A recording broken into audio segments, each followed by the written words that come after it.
Денеска православната црква ги празнува преносот на моштите на светиот Атанаси Велики и светите маченици Борис и Глеб. Пренос на моштите на светиот Атанаси Велики. На денешен ден се празнува преносот на моштите и чудата произлезени од нив, а животот и подвигот на овој светител се опишани под 18 јануари. Роден во Александрија во 296 година, од детството наклонет кон духовниот призив.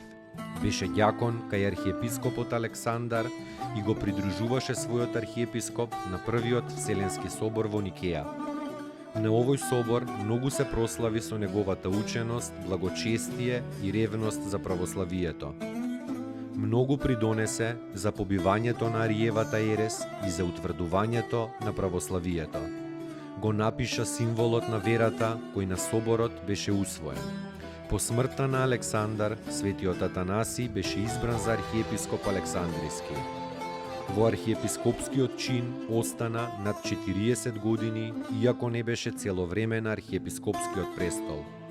Речиси сиот живот беше гонет од еретиците.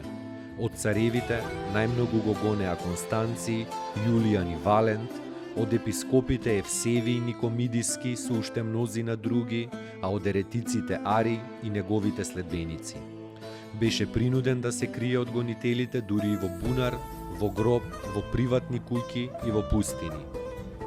На 2 пати бегаше во Рим. Дури пред смртта едно време проживеа мирно како добар пастир сред своето стадо, кое што вистински го љубеше. Мал е бројот на светителите што се толку клеветени и толку злосторнички гонети како свети Атанаси, но неговата голема душа најпосле излезе победоносна од сета таа долготрајна и страшна борба. За совет, утеха и морална потпора често одеше кај свети Антони, кого го почитуваше како свој духовен отец. Човекот кој што ја формулираше најголемата вистина мораше и да пострада за таа вистина, додека Господ не го упокои во своето царство овој свој верен раб во 373 година.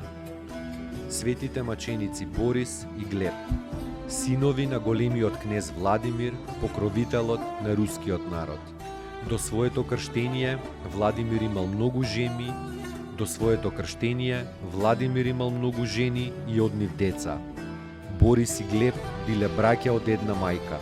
Пред смртта Владимир ја разделил државата на сите своји синови, но Свјатополк, неговиот најстар син, кнезот Киевски, посакал да ги земе деловите наменети на Бориса и Глеба. Затоа испратил луѓе да на едно место го убиле Бориса, а на друго Глеба.